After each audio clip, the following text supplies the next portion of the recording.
Hi guys, मेरा नाम कृतिका मिश्रा। आप सभी का मेरे इस YouTube channel commerce with Kritika में बहुत सारा स्वागत है।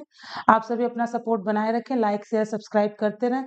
हम लोग क्लास 11 का chapter first introduction to account और chapter second basic accounting terms पढ़ चुके हैं। आज हम चैप्टर फर्स्ट का समरी देखेंगे, रिवीजन करने वाले कि चैप्टर फर्स्ट में हमने क्लास 11 की क्या क्या पढ़ा है। तो पहले हम लोगों ने पढ़ा है process of accounting, process of accounting, जो कि था IMRCAC।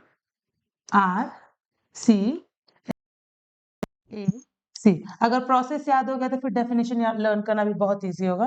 प्रोसेस था IMRCSAC। अब एक बार देख लेते हैं जल्दी जल्दी कि ये क्या था। आई था आइडेंटिफाई करना कि वो ट्रांजेक्शन जो भी लेन देन हो रहा है वो हमारे बिजनेस से रिलेटेड है कि नहीं।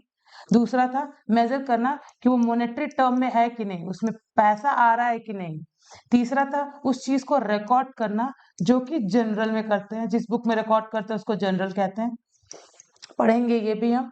फोर्थ था क्लासिफिकेशन। अब इधर उधर लिखा है, सबको एक जगह, एक चीज को एक जगह, एक चीज को अलग कर दिया, क्लासिफाई कर दिया। उस प्रोसेस, उस चीज को लेजर में करेंगे, मतलब लिखेंगे लेजर में हम।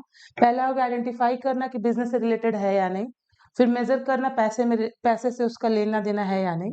रिकॉर्ड करना जिस बुक में रिकॉर्ड करते हैं जनरल। फिर क्लासिफाई करना जिस चीज में क्लासिफाई करके अलग अलग रखते हैं लेजर। फिर हो गया समराइज करना, इसमें तीन चीजें बनती हैं, trial balance, profit loss account और बैलेंस शीट। ठीक है। फिर होता है एनालाइज करना, जो सीए का काम होता है, बैठ के सोचना कि क्या करें कि प्रॉफिट हो, लॉस ज्यादा हो रहा है तो क्या रोक दें, ये सारी चीजें करना। फिर कम्युनिकेट करना, यूजर्स को बताना, IRCSAC प्रोसेस हो गया। फिर है डेफिनेशन, उसके बाद से डेफिनेशन है हमारा। अगर आपको हमारा वीडियो डिटेल में देखना है तो डिस्क्रिप्शन में लिंक है, जाके देखें आप। डेफिनेशन है। फिर ऑब्जेक्टिव कि इसका उद्देश्य क्या है बनाने का। बहुत सारा ऑब्जेक्टिव है, प्रॉफिट लॉस जानना, बिजनेस पोजीशन जानना कि हमारे बिजनेस का जो पोजीशन है वो क्या है, प्रॉफिट लॉस निकालना, नेट वर्थ निकालना, बहुत सारा ऑब्जेक्टिव है। एडवांटेज, उसका फायदा क्या है, तो वही जो ऑब्जेक्टिव में वही एडवांटेज में भी है उसका। आप उसको अगर आप बना के रख रहे हो लेजर तो उसको आप कोर्ट में एविडेंस के तौर पे भी लगा सकते हो। अगर आपके बिजनेस में इधर उधर कोई केस हुआ तो आप उसको एज एविडेंस रख सकते हो। आप उस हिसाब से बैंक से जाके लोन ले सकते हो कि देखो ये रहा मेरा पूरा बैलेंस शीट, हम लोग को फायदा हो रहा है, मुझे लोन दे दो। बहुत सारा एडवांटेज है बनाने का। डिस डिसएडवांटेज भी है। अब जिस चीज का फायदा है उस चीज का नुकसान भी तो होगा। अगर कोई चीज करने में फायदा है तो उस चीज का नुकसान भी होगा। नुकसान ये है कि आप अकाउंटिंग को एग्जैक्टली नहीं जान सकते, उसको अप्रोक्स में देखते हैं कि क्या है। अप्रोक्स होता है, उसका एग्जैक्ट नहीं होता है।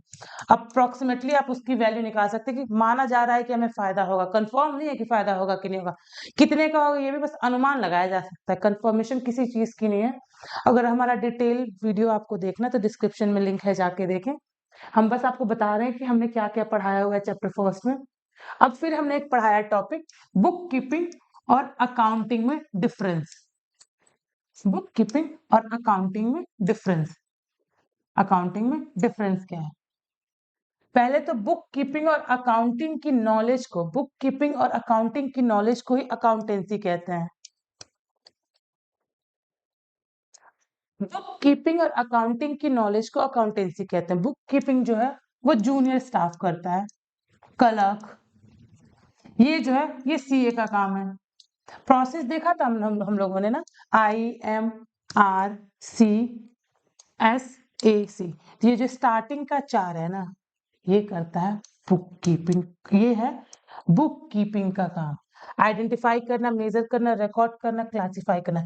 इसके बाद जब SAC होता है, ये है CA का काम, समराइज करना, एनालाइज करना और यूजर्स को कम्युनिकेट करना।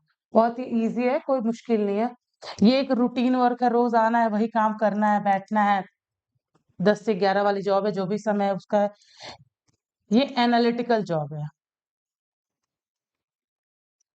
दिमाग लगाना है, कभी भी कुछ भी हो सकता है, चेंजेस लाने हैं। ऐसा नहीं है कि सुबह आके शाम को गए, नहीं, उस चेंज वाला जॉब भी है। Thank you so much guys, यही था। अगर आपको डिटेल में वीडियो देखना है तो जाके लिंक से देख लेते हैं।